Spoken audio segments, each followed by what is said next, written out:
नाज़रान,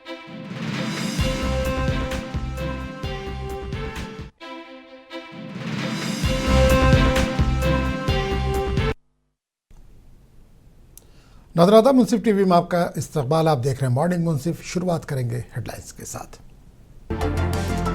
मशरिक़ वस्ता का तनाज़ा, मुल्क के मुख्तलिफ मकामात पर ईंधन की किल्लत का खदशा, पेट्रोल पंप पर लंबी कतारें। हुकूमत ने कहा ईंधन का काफ़ी ज़ख़ीरा है मौजूद।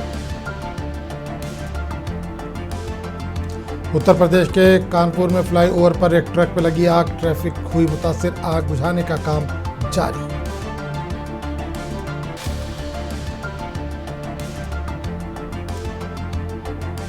हम मशरिक़ वस्ता में जीत रहे हैं, ईरान मुआहदा चाहता है, ट्रंप ने किया दावा।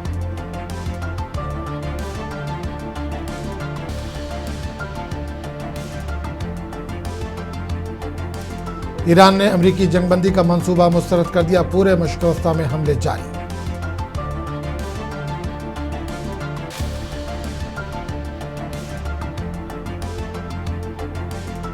पाकिस्तान और अफगानिस्तान के दरमियान दोबारा लड़ाई शुरू, 2 अफराद हलाक।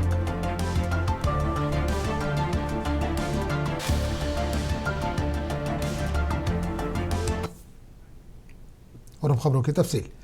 ईरान ने बुध के रोज मशरिक़ वस्ता में जंग रोकने की अमरीकी तजवीज़ को मुस्तरद करते हुए इजराइल समेत खलीजी अरब ममालिक पर मजीद हमले शुरू कर दिए। इन हमलों में कुवैत के बैनुल-अक़वामी हवाई अड्डे पर एक हमला भी शामिल था, जिसमें बड़े पैमाने पर आग लग गई। ईरान का यह मौक़िफ़ इजराइल की जानिब से तेहरान पर फ़ज़ाई हमले शुरू करने के बाद सामने आया और अमरीका ने मजीद मेरीन्स बशमूल पैरा ट्रूप्स को खित्ते में तैनात किया। ईरान के एक सरकारी टेलीविज़न ने एक नामालूम एहलकार के हवाले से बताया कि ईरान ने अमरीकी जंगबंदी की तजवीज़ को मुस्तरद कर दिया था और लड़ाई ख़त्म करने के लिए अपने मुतालबात तय किए थे। They have not. Talks continue. They are productive, as the president said on Monday, and they continue to be. However, I saw a 15-point plan that was floated in the media. I would caution reporters in this room from reporting about speculative points or speculative plans from anonymous sources. The White House never confirmed that full plan. There are elements of truth to it, but some of the stories I read were not entirely factual. So I am not going to negotiate on behalf of the president here at the podium. What I will tell you is these talks are ongoing. We're not going to get into the nitty-gritty details that have been exchanged between the United States and आर्जी जंगबंदी ख़त्म होने के बाद अफगानिस्तान और पाकिस्तान के दरमियान सरहद के साथ नए सिरे से लड़ाई शुरू हो गई, जिसमें मशरक़ी अफगानिस्तान में कम अज़ कम 2 शहरी हलाक और दीगर ज़ख्मी हुए। ईद उल फितर की तातील से कबल फ़रीक़ैन की जानिब से मुख्तसर जंगबंदी का ऐलान किया गया था।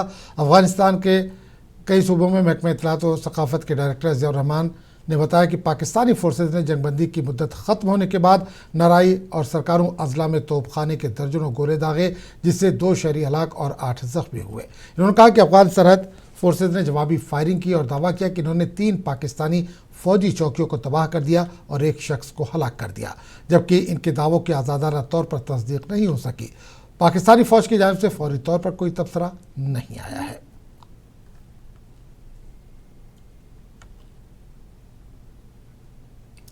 मुल्क के मुख्तलिफ मकामात पर पेट्रोल पंप्स पर लंबी कतारें देखी जा रही है। मुमकिन ईंधन की किल्लत की अफवाहों की वजह से पेट्रोल पंप पर अवाम का हुजूम देखा जा रहा है। मंदसौर मध्य प्रदेश के अवाम और ड्राइवरों ने कहा कि उन्होंने सुना है कि मगरबी एशिया में जारी बहरान की वजह से जल्द ही ईंधन की किल्लत पैदा हो सकती है, इसलिए वो पेट्रोल ज़्यादा मकदार में ख़रीद रहे हैं। वो लोग जो आमतौर पर कम मकदार में पेट्रोल और डीजल ख़रीदते हैं वो ज़्यादा पेट्रोल ख़रीद रहे हैं। जबकि एक पेट्रोल पंप मैनेजर ने कहा कि अवाम की घबराहट बिल्कुल बेबुनियाद है। उन्होंने ज़िले में पेट्रोल और डीजल की किल्लत के किसी भी इम्कान को मुस्तरद कर दिया। जबकि ऐसे ही वाक़यात उत्तर प्रदेश के अयोध्या में देखने को मिले। पेट्रोल और डीजल की किल्लत की अफवाहों के बायस शहर के कई पेट्रोल पंप्स पर लोगों का हुजूम देखा जा रहा है।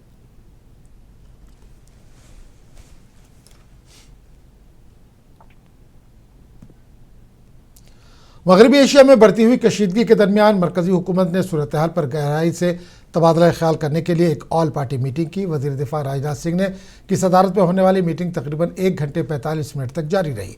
हुकूमत ने वाज़ेह पैगाम दिया कि मुल्क में हालात मुकम्मल तौर पर काबू में हैं और घबराने की ज़रूरत नहीं। मुलाकात का मकसद अपोजिशन को मौजूदा सूरत हाल पर ब्रीफिंग देना और कौमी इत्तेहाद का मुजाहरा करना था। अमित शाह, एस जयशंकर और निर्मला सीतारमण समेत काबीना कमेटी बराए सलामती से वाबस्ता वज़रा मीटिंग में मौजूद थे। जेपी नड्डा और किरण रिजिजू ने भी इसमें शिरकत की। सेक्रेटरी खारजा विक्रम मिस्री ने आलमी सूरत हाल और मगरबी एशिया के बहरान के बारे में तफसीली मालूमात फराहम की। कांग्रेस के तारिक अनवर और मुकुल वासनिक, समाजवादी पार्टी के धर्मेंद्र यादव और बीजेटी के संबित पात्रा भी इजलास में मौजूद थे। हुकूमत ने वादे किया कि मुल्क में तवानाई के वसाइल की कोई कमी नहीं, तेल की सप्लाई मुकम्मल तौर पर मामूल पर है और मुनासिब ज़ख़ीरा भी मौजूद है। हुकूमत ने बताया कि 4 मजीद बहरी जहाज़ हिंदुस्तान की तरफ बढ़ रहे हैं और कई दीगर जल्द ही हुर्मुज़ के इलाके से रवाना होंगे। इससे साफ जाहिर होता है कि सप्लाई चेन को कोई बड़ा खतरा नहीं। इजलास में हुकूमत ने अपोजिशन को मौजूदा सूरत हाल का जायज़ा फराहम किया और उनके सवालात के जवाबात भी दिए।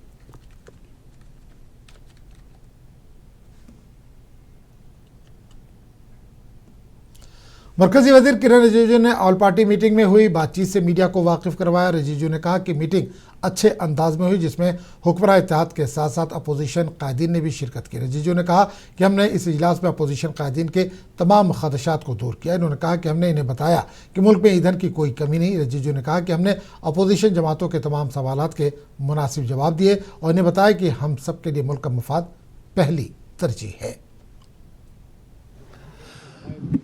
आज ऑल पार्टी मीटिंग बुला करके सरकार ने बहुत डिटेल में विपक्ष और सरकार के जितने साथी पार्टी है सबके साथ में बैठक की और पश्चिम एशिया में जो संकट है उसके बारे में जानकारी दिया।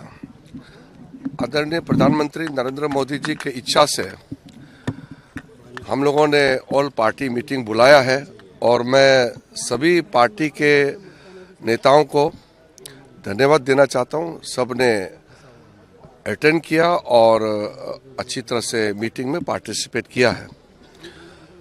सब पार्टी के नेताओं ने अपने अपने पार्टी की ओर से जानकारी और अपना चिंताएं व्यक्त की और जो परिस्थिति पश्चिम एशिया में ईरान, इजराइल, अमेरिका के बीच में संघर्ष के वजह से जो उत्पन्न हुआ है उससे भारत को किस तरीके से प्रभाव पड़ेगा और भारतीय लोगों के लिए सरकार ने क्या क्या कदम उठाया है इसके बारे में कई सवाल विपक्ष के साथियों ने किया।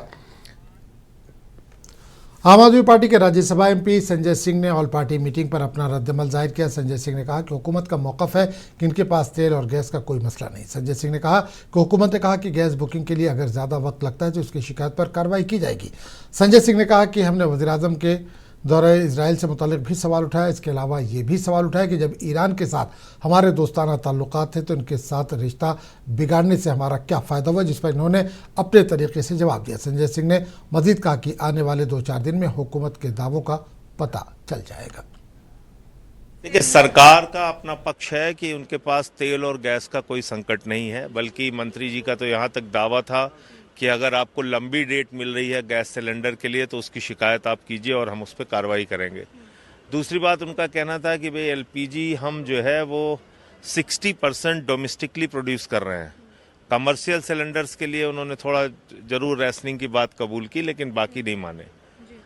इसके अलावा जो सवाल हम लोगों ने पूछा कि भाई 2 दिन पहले इजराइल की यात्रा करने का क्या मतलब था, और बहुत सारे लोगों ने ये भी सवाल उठाए कि भाई हमने भी इस चीज़ को कहा कि जब हमारे मित्रतापूर्ण रिश्ते थे ईरान के साथ तो उनसे अपने रिश्ते बिगाड़ने से हमारा क्या फ़ायदा हुआ।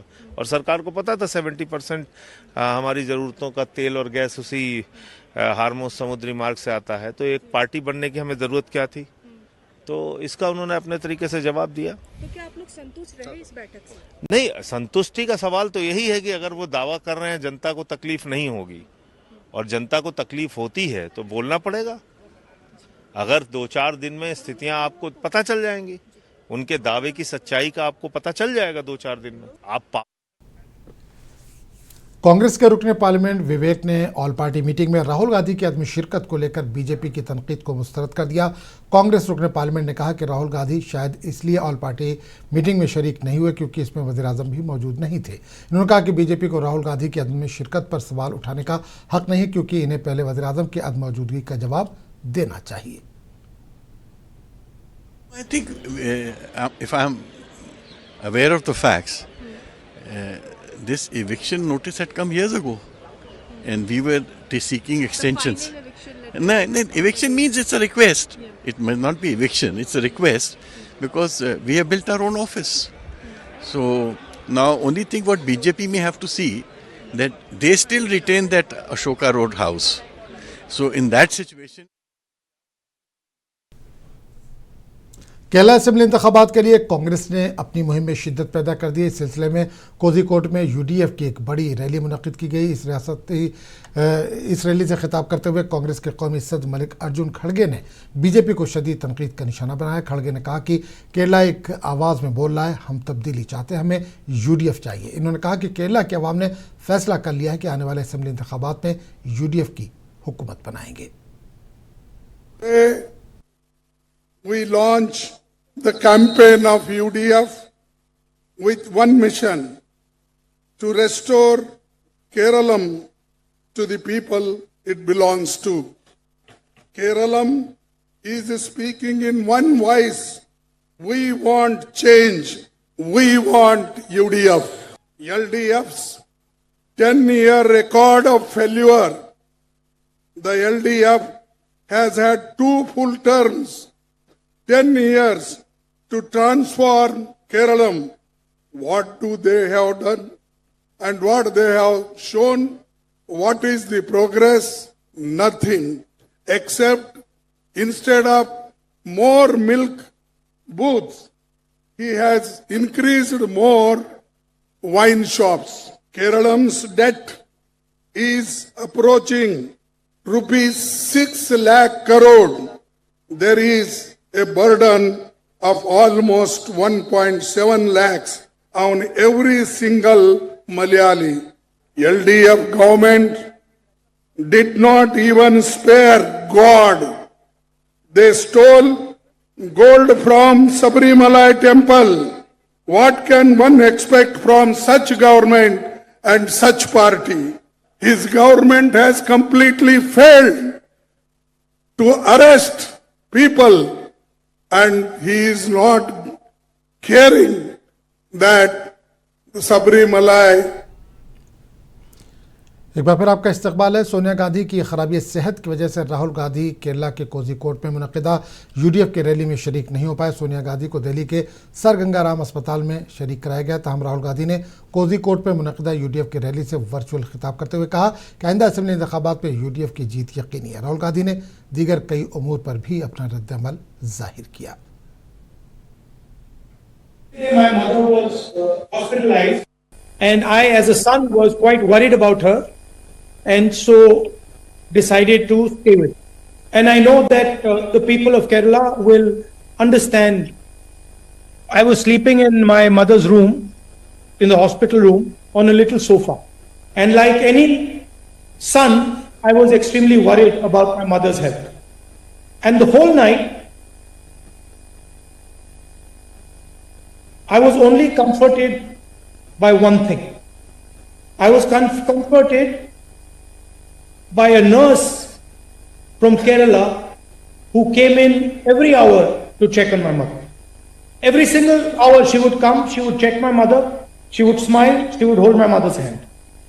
And I was thinking to myself, how many sons, daughters, brothers, sisters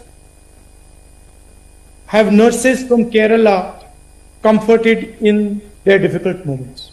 Early morning I asked her, do you sleep at night or do you work the whole night? And she said, no, I do not sleep at night. I work all night.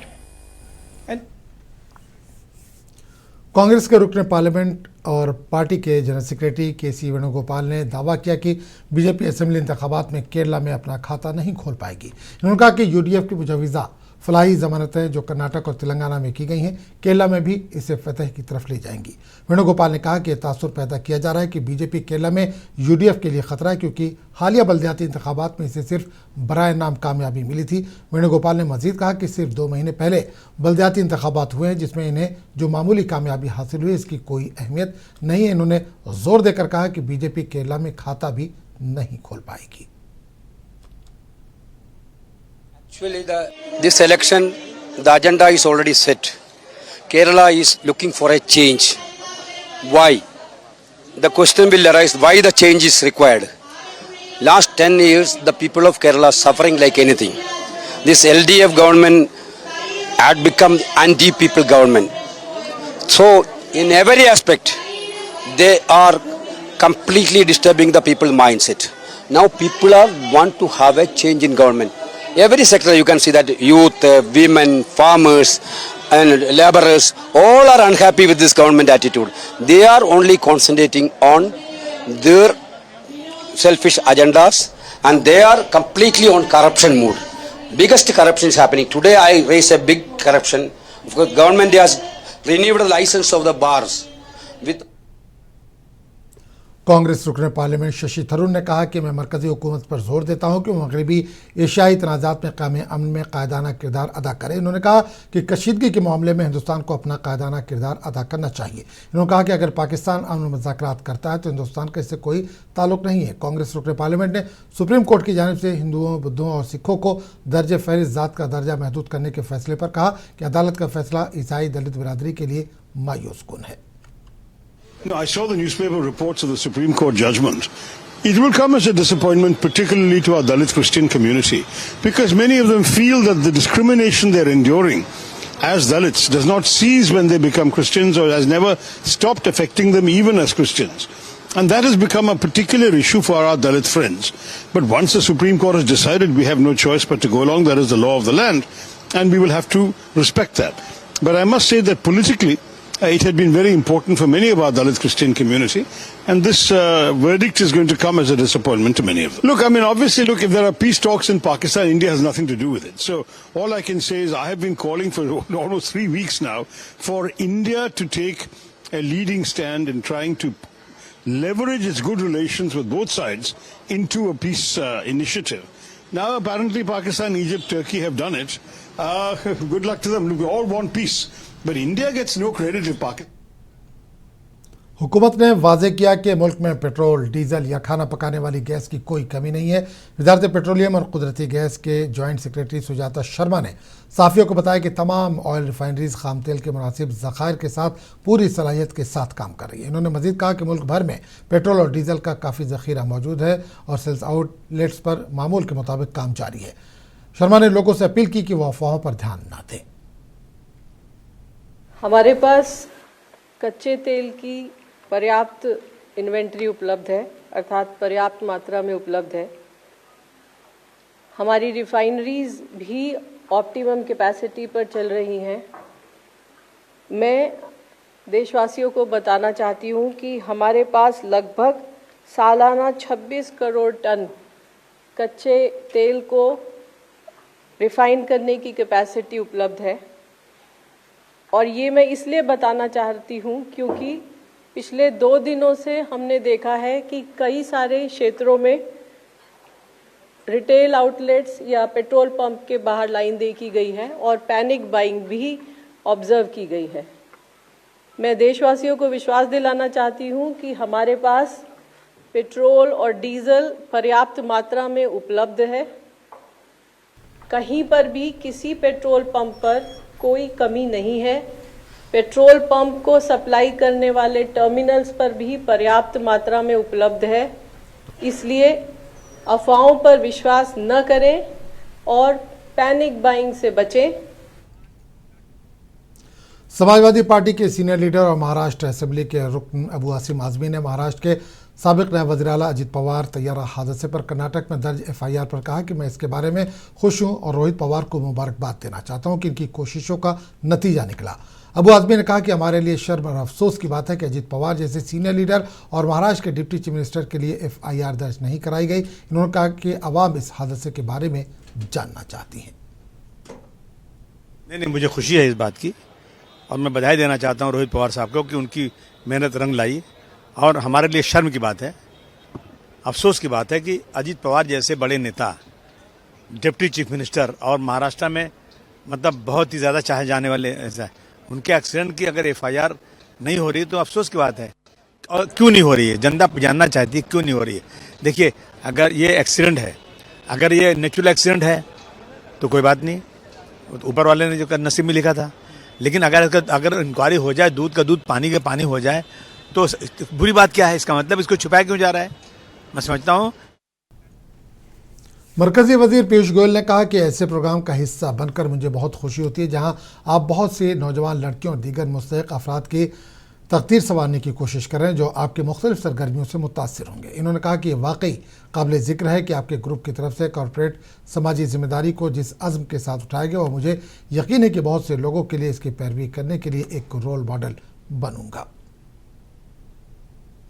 Joy to be a part of this program where you are making an effort to shape the destinies of so many young girls, so many persons, very deserving persons who will be impacted by your various activities.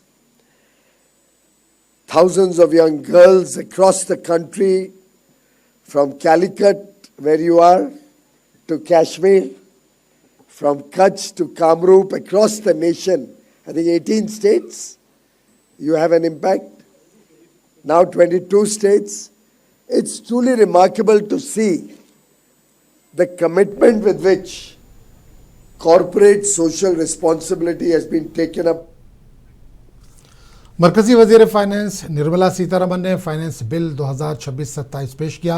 इन्होंने कहा कि ये bill 5 वाज़ेह और बुनियादी उसूलों पर मबनी है जिनका मकसद मईशत को मुस्तहकम करना और टैक्स निज़ाम को मज़ीद मौसर बनाना है। निर्मला सीतारमन ने कहा कि हुकूमत एतमाद पर मबनी टैक्स इंतज़ामिया को फ़रोग़ दे रही है ताकि टैक्स दहंदगान को सहूलत फराहम की जा सके और निज़ाम में शफ़ाफियत लाई जा सके। इनके मुताबिक हुकूमत आम शहरियों के लिए ईज़ ऑफ लिविंग और कारोबारी तबके के लिए ईज़ ऑफ डूइंग बिजनेस को बेहतर बनाने के लिए मुसलसल इक़दाम कर रही है। My response to various questions and clarifications sought by members, I will elaborate on it. Second, sir, the ease of living for common citizens. I was worried that some of our honorable members have started mocking ease of living and ease of doing business. It is important that we continue on that process. Every citizen should feel that this country doesn't really make. Uttarakhand के देहरादून में वज़ीर आला पुष्कर सिंह धामी के ज़ेर सदारत एक अहम इजलास मुनक़िद हुआ जिसमें रियासत से मुतालिक कलीदी मसाइल पर तफसीली गौर ख़ौज़ किया गया। इजलास के दौरान मुख्तलिफ महकमों के आला अफसरान और हुक्काम ने शिरकत की जहाँ तरक्याती मनसूबों, अवामी फलाह व बहबूद की स्कीमों और इंतज़ामी अमूर का जायज़ा लिया गया। वज़ीर आला ने मुतल्लिका हुक्काम को हिदायत दी कि जारी मनसूबों को बर वक्त मुकम्मल किया जाए और अवामी मसाइल के हल में तेज़ी लाई जाए। पुष्कर सिंह धामी ने कहा कि रियासत की तरक्की और अवाम की फलाह हुकूमत की अव्वलीन तरजीह है और इस सिलसिले में किसी किस्म की कोताही बर्दाश्त नहीं की जाएगी। इन्होंने शफाफियत और जवाबदेही को यकीनी बनाने पर जोर दिया।